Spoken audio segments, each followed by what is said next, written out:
Hello, my name is Kathy Burton. I'm a consultant haematologist at the Leeds Teaching Hospitals NHS Trust in the UK. So I'll be talking about the targeted therapy for non-Hodgkin's lymphoma. So the World Health Organization really defined the concept of distinct clinico-pathological entities that allow us to diagnose non-Hodgkin's lymphoma. And this is almost really the manual that we use in the laboratory to make diagnosis based on morphology, so what the cells look like, the immunophenotype in terms of the antigen expression, the genotype in terms of mutation analysis, for example, but also important is the clinical syndrome and how the patient presents. So I work as both a consultant haematologist looking after lymphoma patients, both in the inpatient and outpatient setting, but I also work within the laboratory, looking down the microscope and diagnosing lymphoma. So just to briefly talk about the specimen types on which we might diagnose lymphoma, this obviously includes lymph nodes, either whole lymph nodes or needle core biopsies, skin biopsies, gastrointestinal tract biopsies, biopsies from the spleen, and really any other organ in the body, and also bone marrow biopsies. So just to talk a little bit about processing of these samples, because this is quite important to understand as a clinician, that we receive a fresh lymph node biopsy in the laboratory, we take slices of the tissue, and we actually disassociate the tissue by adding saline to get a preparation in which we can do flow cytometry, and then also immerse the rest of the lymph node biopsy in formalin where it's fixed, in order to be able to perform immunohistochemistry.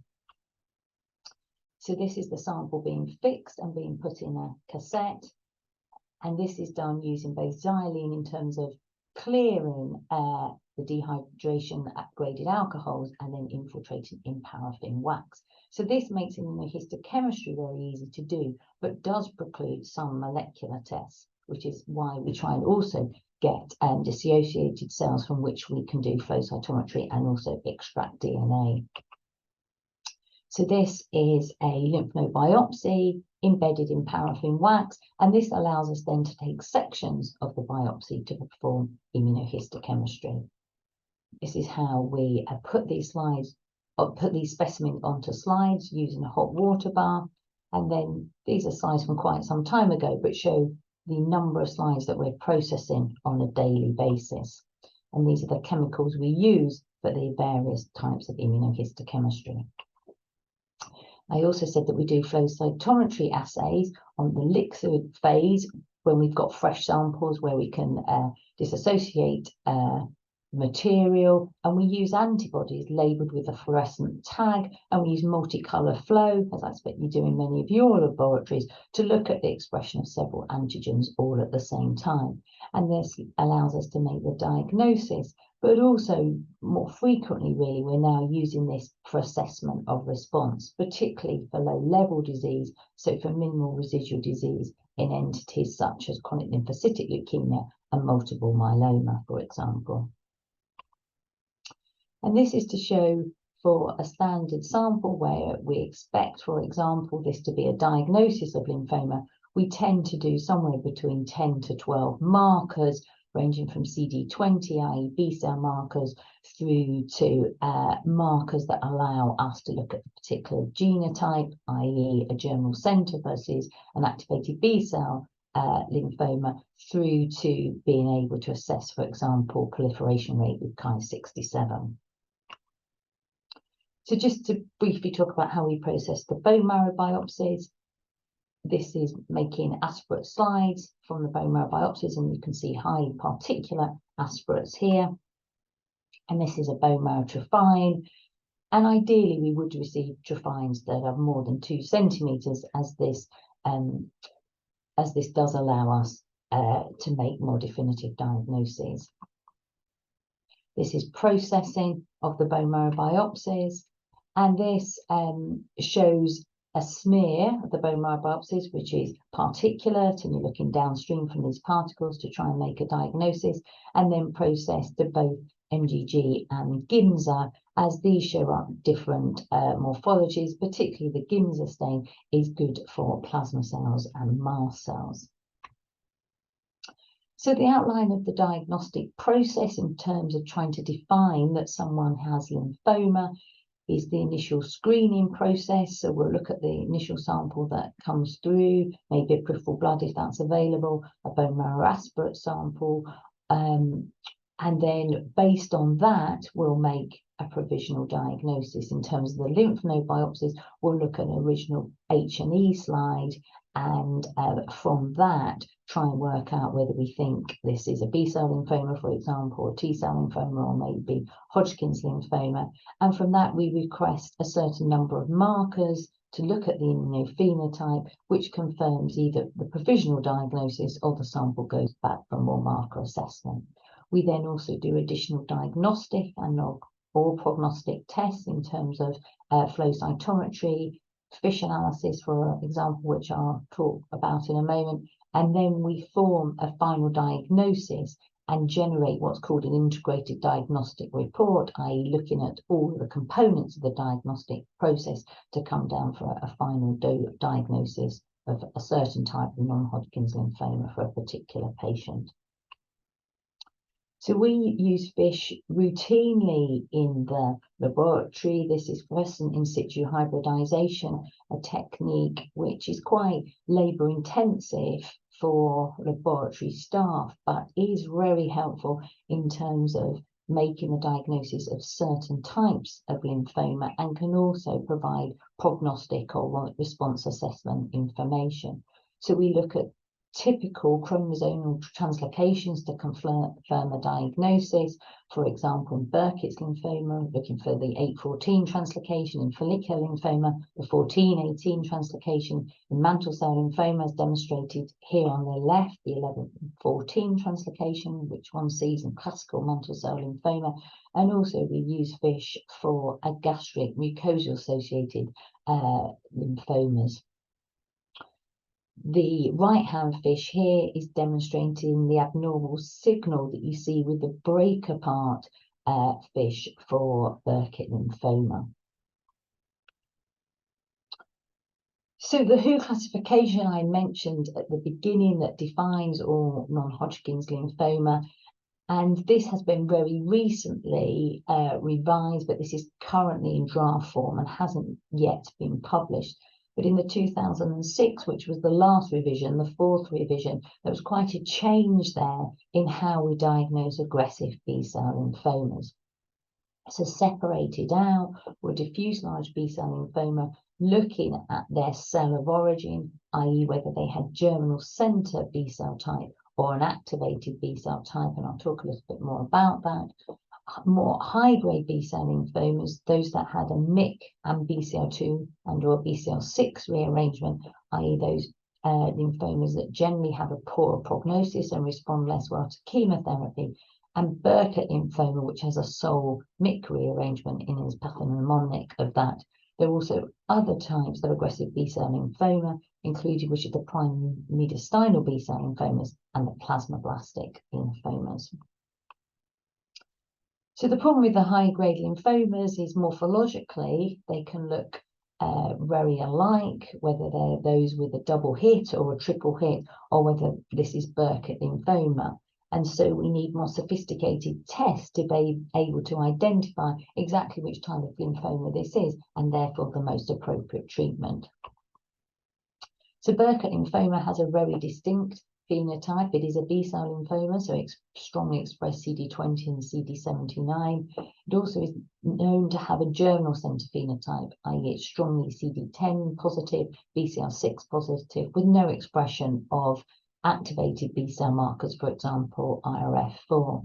It's also renowned to be BCL2 negative, and therefore Burkitt lymphoma should be suspected in any high-grade B-cell lymphoma that lacks BCL2, and the proliferation rate is normally extremely high, between 90 and 100%. For the vast majority of patients with Burkitt lymphoma, they have a MYC translocation, a 18-14 translocation, But there are instances where there's a kappa light chain translocation. So this is a 2-8 translocation that occurs in 15% of patients. And in a very small percentage, 5%, there's an 8-22 translocation, which fits with the lambda light chain. So in our laboratory, in HMDS in Leeds, this is our FISH strategy for looking at large B-cell lymphomas. So for any suspected large B-cell lymphoma, we automatically generate a FISH panel which looks for MYC and the translocation partner, so the MYC IGH. And if the MYC is rearranged, then we go on to do FISH for the BCL2 and BCL6 rearrangements. So if it's a large B-cell lymphoma where the MYC rearrangement is the sole abnormality in a germinal center large B-cell lymphoma, then this would be defined as Burkitt lymphoma, as indicated here on the left. If there's a MYC rearrangement, but in addition there's a BCL2 or BCL6 rearrangement, then this is denoted as a high-grade lymphoma with these gene rearrangements. If there's no evidence for MYC rearrangement, then this is defined as diffuse large B-cell lymphoma. And this allows us really to differentiate between certain cases and therefore give the appropriate treatment. So, as I said earlier, this is the break apart FISH that we use for Burkitt's lymphoma. So I demonstrated here a normal rearrangement is the genes being demonstrated together. Abnormal is when there's break apart, and as you can see, there's separation of the red and green signal, and so that denotes the 814 translocation. So that's talking about B-cell lymphomas, and I'll go on to talk about more the treatment of B-cell lymphomas and from what we've learned in the laboratory and how we apply that to the treatment. But just to mention about T-cell lymphomas in the diagnostic setting, and just to say that T-cell lymphomas actually can be very difficult to determine. And this is mainly because it is hard to differentiate an actual lymphomatous process, T-cell driven, as opposed to the sort of T-cell proliferation that you can see in the context of infection or autoimmune disease. And so we do use clonality to help support the diagnosis, although this in itself is not discriminatory, and also mutational analysis is starting to be of more clinical utility in T-cell lymphomas.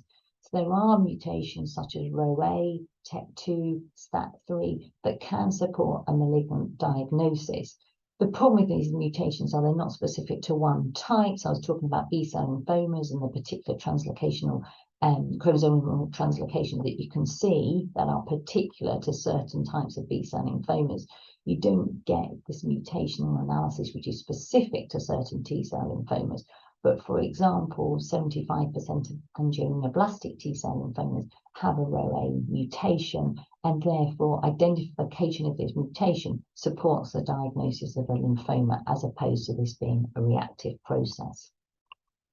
In the same way, clonality can be helpful. So this is the typical clonal pattern seen in peripheral T-cell lymphomas with these clear spikes seen in a polyclonal pattern, as demonstrated here, where there's a number of spikes. This is less suggestive of a T-cell lymphoma. But what can be difficult is actually the significance of clonal abnormalities, as these can be, you can see clonality even when it's not a malignant process because there is a T-cell that's being selected. But what you can see in some T-cell lymphomas, for example, angioimmunoblastic T-cell lymphomas, is over time. So these are clonal patterns that were seen. Initially, the top line is from 2 years ago, and then this is clonality that's been documented over the course of time every 6 months. And what you can clearly see here is the far left clone becomes more prominent as time goes on. And this is indicative of a malignant process and development of lymphoma as opposed to a reactive process where you wouldn't see a clone becoming more dominant. So we use this in the laboratory setting in cases where we're unsure of the presence of lymphoma or not. We'll monitor the patient, and if there's demonstration of persistent clonal abnormality such as this, that would help us make the diagnosis of a T-cell lymphoma. So I thought I'd use some case histories to give examples of different types of lymphoma, the different treatments we use, what's available in the UK, obviously with some understanding of what's available in your country, and just to talk about how these cases are managed. So initially I'm going to talk about B-cell lymphomas, and then I'm going to talk about T-cell lymphomas. So in terms of B-cell lymphomas, this is a typical presentation. This was a 67-year-old female. She'd noticed a bulky neck lump for about 6 weeks, and also in association with this, she had weight loss and night sweats. So she went on to have a lymph node biopsy, and the H&E is shown in the top right here, and you can clearly see large atypical lymphoid cells with very prominent nucleoli. These clearly express strongly CD20 and also strongly BCL2. Further immunohistochemistry was conducted, and both CD10 and BCL6 was positive by IHC. And this patient was actually in a trial, and by gene expression profiling, it was confirmed the patient had germinal center phenotype. BCL2 positive, so there wasn't a suspicion of this being Burkitt lymphoma, and this was confirmed by FISH, and therefore the diagnosis was diffuse large B-cell lymphoma. So the standard treatment for diffuse large B-cell lymphoma and aggressive high-grade lymphoma is R-CHOP. So R is rituximab, monoclonal antibody against CD20 with the combination of CHOP chemotherapy, so cyclophosphamide, vincristine, doxorubicin, and prednisolone steroids. So this has been the treatment in the UK for the last few decades, but there is currently a change, and this was presented at the American Society of Hematology meeting in December 2021 and has now been introduced as treatment in the UK. So polatuzumab vedotin is an ADC targeting CD79B, and we know that CD79B is ubiquitously expressed on diffuse large B cells in the same way that CD20 is. So there's been a lot of interest in this antibody in terms of its activity in first-line diffuse large B-cell lymphoma, and the initial studies showed that it was effective. And then presented at ASH 2021 was this trial, so they're called the POLARIX trial, which was a randomized double-blinded study in patients previously untreated with DLBCL, adults between the age of 18 and 80 years, with an IPI score of 2 to 5 and ECOG performance status of 0 to 2. And these patients were randomized in a 1-to-1 basis of the standard R-CHOP versus the addition of polatuzumab to R-CHP. So this is R-CHOP with the removal of vincristine, because both polatuzumab and vincristine can cause peripheral neuropathy. So from the R-CHOP, vincristine was removed to form R-CHP, and then polatuzumab was added to this chemo combination. And the patients were given 6 cycles of either polar R-CHP or R-CHOP, and then had 2 further cycles of rituximab. And the baseline characteristics in both arms were similar. I won't go through these in detail, but these were representative of what we would see in an international study, really, with patients presenting, the majority of them in their 60s, with a slight predominance of male, and really bulky disease in just under half of them, and elevated LDH in about 2/3 of them, and a variation in stage, with the vast majority of having high stage disease, stage 3 and 4. And what this trial showed was that the combination of polatuzumab with R-CHP significantly improved progression-free survival compared with R-CHOP. So pola R-CHP demonstrated a 27% reduction in the relative risk of disease progression, relapse or death compared with R-CHOP. And the 24-month progression-free survival was 76.7% with pola R-CHP versus 70.2% with R-CHOP. So this was a 6.5% increase in progression-free survival. And showing this in a slightly different way, this was looking at the subsequent treatments after first-line treatment. Pola R-CHP is in green, R-CHOP is in blue, and you can see that patients who received R-CHOP had significantly more subsequent treatments than those who had pola R-CHP. The safety profile and adverse events were comparable in the two arms. There was concern about whether peripheral neuropathy might be worse with pola R-CHP, but this wasn't actually demonstrated in the trial. And in terms of hematological and systemic toxicity, this was very comparable in both arms. And therefore, in view of this, NICE, which is our approval body in the UK, has recently approved pola R-CHP as of January 2023 for adult patients between 18 to 84 untreated diffuse large B-cell lymphoma if they've got an IPI score 2 to 5. Now, this is quite interesting because if you actually look at the sub-study analysis, although it wasn't powered to do that, there was a clear benefit for older patients over 60, for those patients who had an ABC type of lymphoma and also non-bulk disease, and particularly those patients with IPI score 3 to 5 rather than 2, but actually it has been approved for all patients IPI score 2 to 5. So as of really since this approval, and therefore as of this month really in the UK, we're now moving away from standard R-CHOP chemotherapy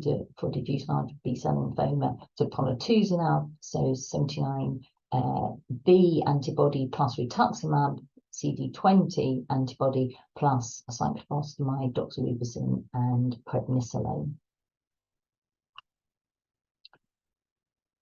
Just to talk briefly about primary mediastinal B-cell lymphoma, so the clinical presentation of this is someone with primarily mediastinal mass, and this is just looking at data that was presented at the American Society of Hematology meeting December 2022. So this was looking at 5 prospective LISA trials. So this is the French trials, and they ran trials between 2003 and 2015 for patients less than 65 years with B-cell lymphoma. So this included mediastinal B-cell lymphoma, and they looked at these combinations of R-CHOP 21 versus R-CHOP 14 versus RABCBP. Now that's used predominantly in France and not beyond there, and really the addition of bleomycin to R-CHOP. And this is a favoured regimen in France, but isn't really favoured beyond France.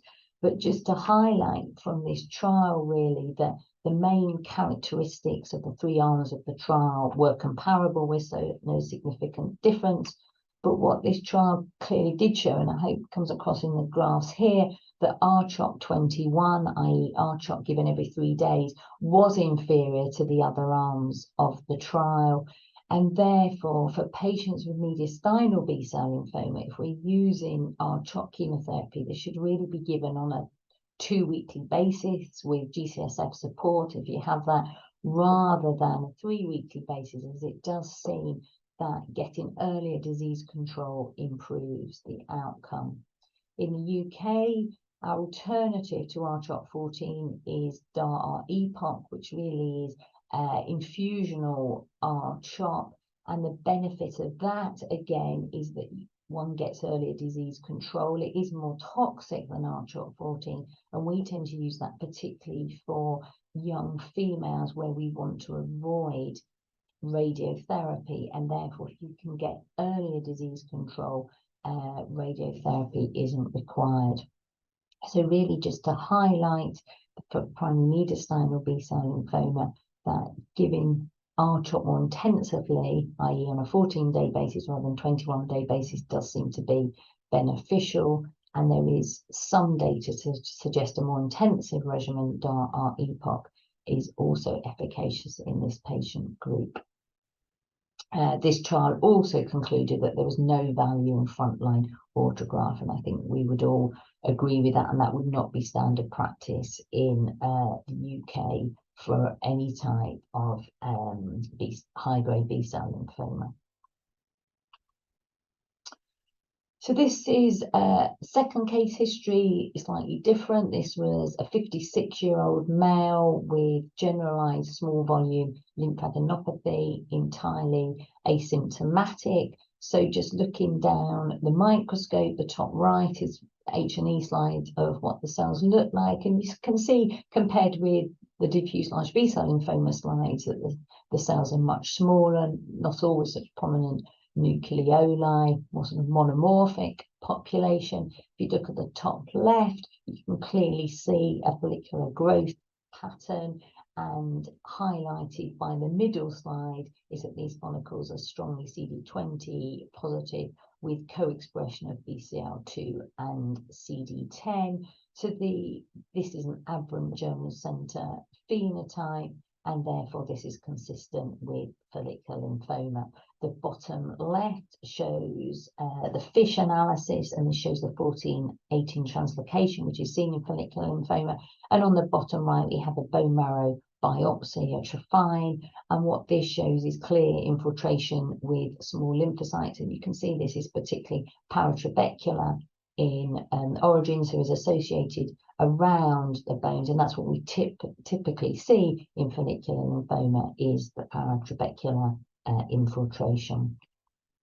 So as I say, this is diagnosis of follicular lymphoma in asymptomatic patients, as this patient was, so no history of night sweats or weight loss with low volume disease. Then we would generally adopt a watch and wait approach and only treat once patients are symptomatic. There was, however, some data suggesting that patients that have induction rituximab, i.e. 4 cycles of rituximab, their time to progression is much increased. So for patients on a watch and wait approach, their median time to progression is 2.2 years, whereas for those patients who have 4 doses of rituximab, their median time to progression is nearly 10 years.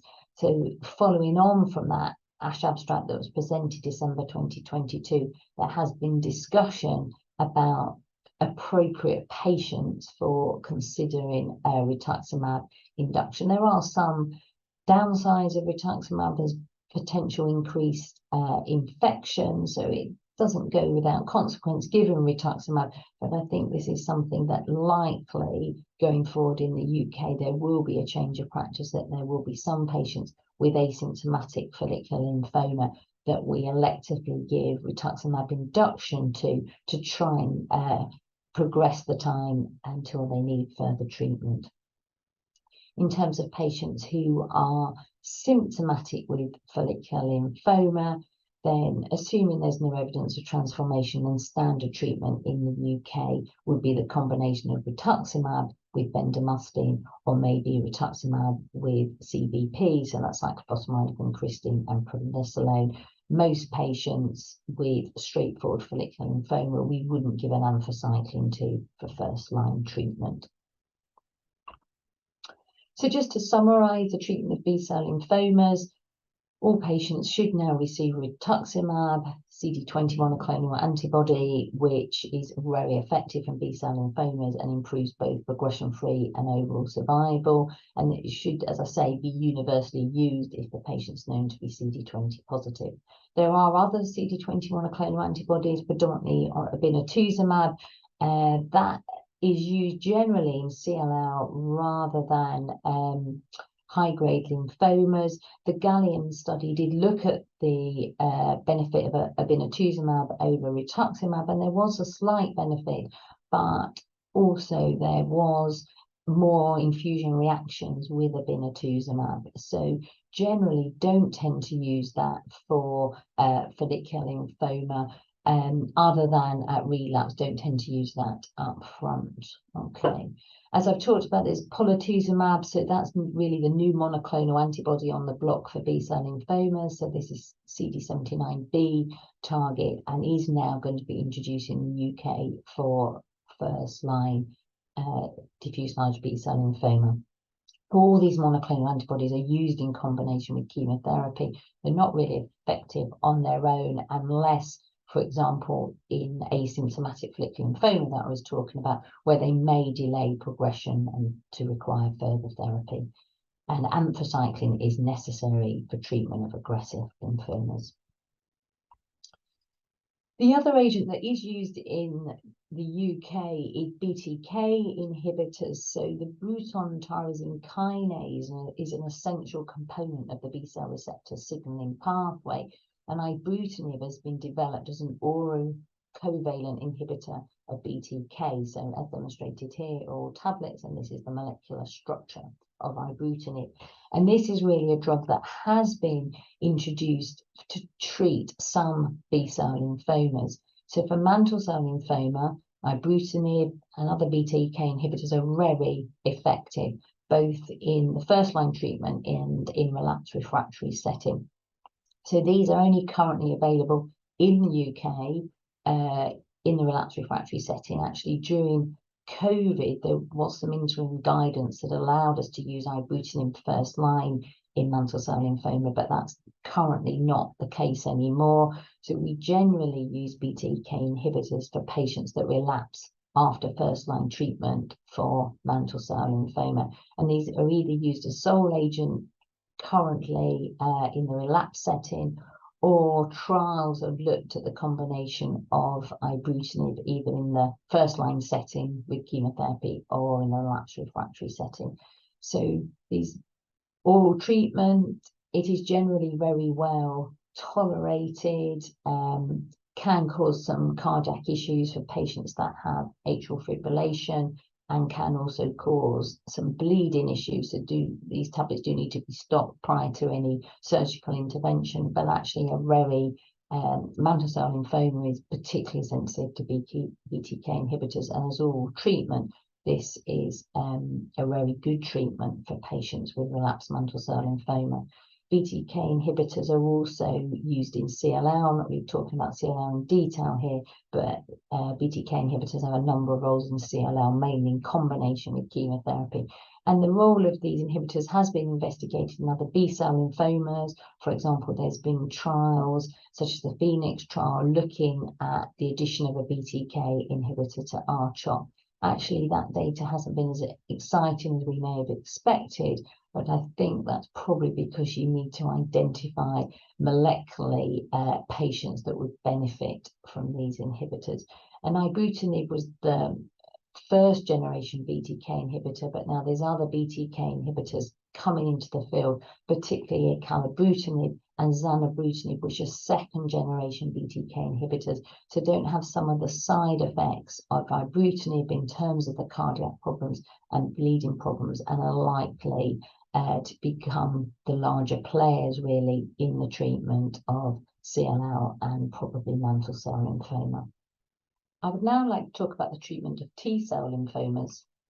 So this is an example of a biopsy from a lymph node of someone with suspected T-cell lymphoma. As I've said earlier, these could be quite difficult to diagnose, but what I'm hoping that you can see here in the top left-hand corner is an H&E slide, and there's clearly abnormal architecture with no clearly evident normal B-cell follicles. There's also a pleomorphic population of small T cells, and if you look at the top right picture, there's vascular proliferation. You can see increased blood vessels, and I hope you can also see that there's increased number of plasma cells. What is very striking in this type of T-cell lymphoma is the follicular dendritic cell proliferation that you see. So this is shown in the bottom right. This is using the marker CD23, which highlights FDC networks. So this is an example of a case of angioimmunoblastic T-cell lymphoma. The T cells, as you can see, at the bottom left are CD4 positive, and they have what's called a T follicular helper cell phenotype. So express CD4 plus at least 2 of PD-1, CD10 or CXCL13, which are present on the tumour cells.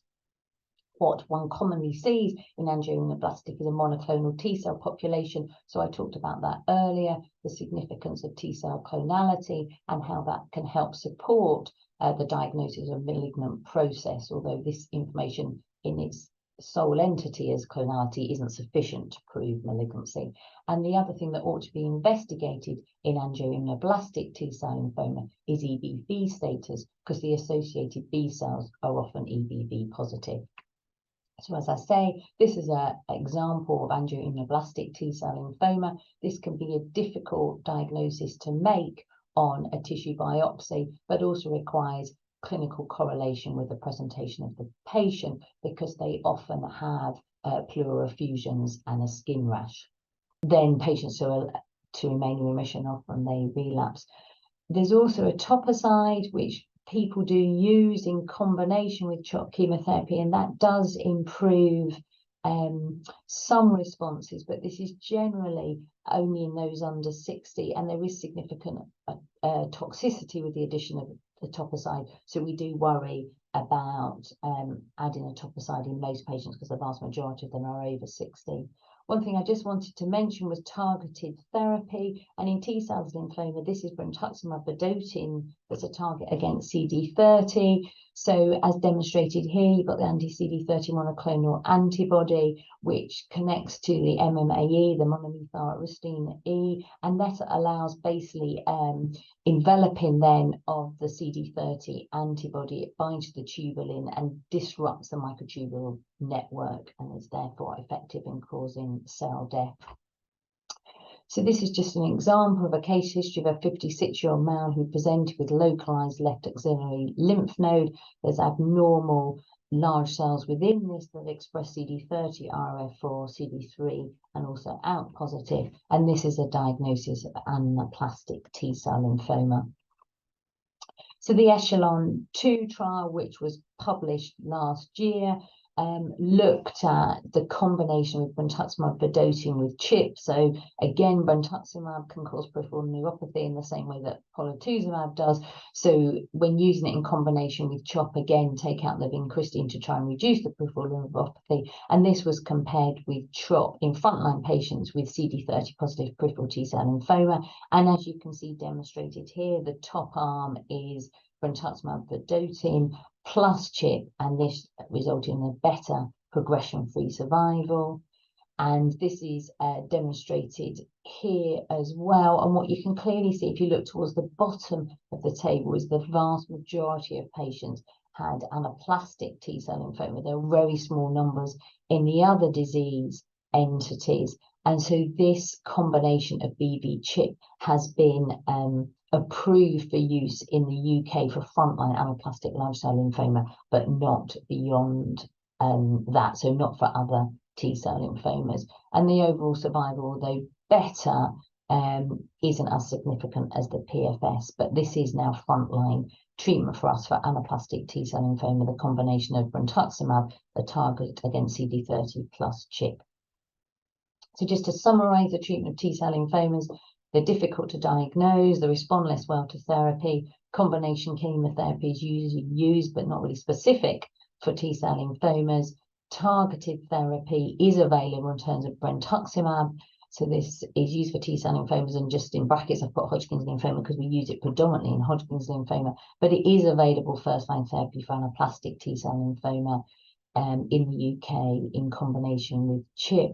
And we do also use this second line for example, cutaneous T cell lymphomas, as it can be effective.